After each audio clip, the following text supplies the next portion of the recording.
He also calls for Christian unity. Ma noi dobbiamo pregare fra noi cattolici e anche con i cristiani. Pregare perché il Signore ci dia l'unità, l'unità fra noi. No, tutti uniti con le nostre differenze, ma uniti, uniti sempre, che quella è la strada di Gesù. Queridos hermanos, la desunión es una herida en el cuerpo de la Iglesia de Cristo y nosotros no queremos que esa herida permanezca. La desunión obra del padre de la mentira, del padre de la discordia, que siempre busca que los hermanos estén divididos. Hoy reunidos, yo desde Roma y ustedes allí, pediremos para que el Padre envíe el Espíritu de Jesús, el Espíritu Santo, y nos dé la gracia de que todos sean uno, para que el mundo crea. Y me viene a la mente decir algo que puede ser una insensatez, quizás una herejía, no sé, pero hay alguien que sabe que pese a las diferencias somos uno y es el que nos persigue. Y esa sangre se junta. Hoy estamos viviendo, queridos hermanos, el ecumenismo de la sangre. Today, there's no greater threat to our planet than climate change. Last week, the Surgeon General and I spoke with public experts about how climate change is already affecting patients across the country. The Pentagon says that climate change poses immediate risks to our national security. So climate change can no longer be denied or ignored. The world is looking to the United States, to us, to lead. The president received a warm welcome at the Vatican. There were smiles and handshakes, and both men appeared to be happy to meet each other. My day started with the great honor of meeting His Holiness Pope Francis.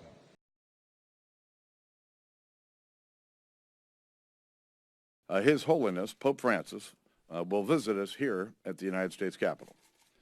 That day, His Holiness will be the first Pope in our history to address a joint session of Congress. We're humbled that the Holy Father has accepted our invitation and certainly look forward to receiving his message on behalf of the American people.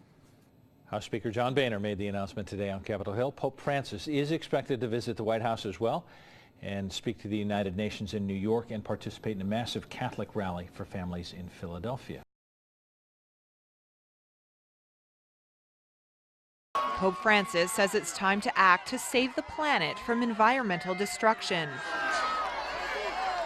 In his encyclical, the first papal document dedicated to the environment, the Pope calls for decisive action here and now to stop environmental degradation and global warming. Eastern Orthodox Metropolitan John Zizou, he says ecological degradation is a spiritual problem.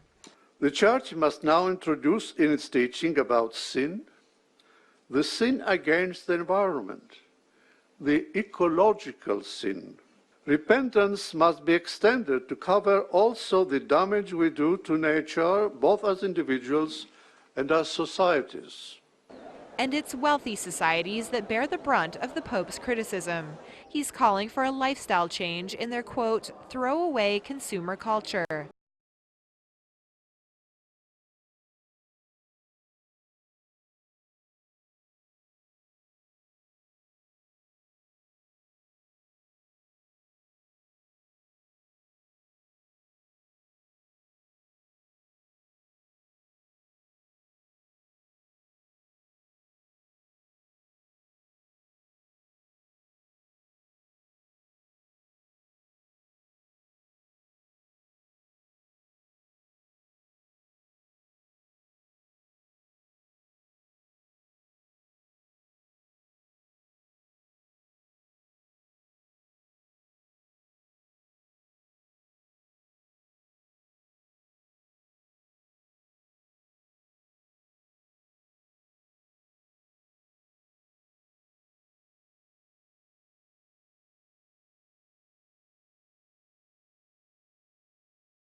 When it comes to climate change, public opinion is near 50-50, but 97% of scientists who dedicate their lives to studying our climate say that it's happening, and it's happening because of human activities. With all the evidence we have of a warming Earth, it's harder and harder to be a skeptic these days. We're talking about temperature measurements, sea level rise, ocean acidification, and the reduction in ice shelves in Greenland and Antarctica, for example. The fingerprint of climate change is clear in extreme weather events like our heat waves in India that's killed thousands, and we look back to 2010 where in Russia tens of thousands of people were killed because of extreme heat. We're talking about 9 of the 10 warmest years happening since 2000. 2014, in fact, was the warmest year on record, with 2015 looking to set the charts as well. The IPCC says that a warming planet is unequivocal, it's happening. Humans are causing temperatures to rise by burning fossil fuels, greenhouse gas emissions, specifically CO2, reaching levels that we've never experienced before. In fact, 400 parts per million, first time in 800,000 years. As we pump more CO2 into the atmosphere, the oceans are absorbing it, making it more acidic and threatening the marine life. The oceans have seen a rise in acidity by 30% since the Industrial Revolution. This is an urgent situation. This is not something that has just come to mind so quickly. It is astounding to see the facts, astounding to see the statistics, something that we have never experienced before, highlighting that red flag that we need to deal with this in an urgent manner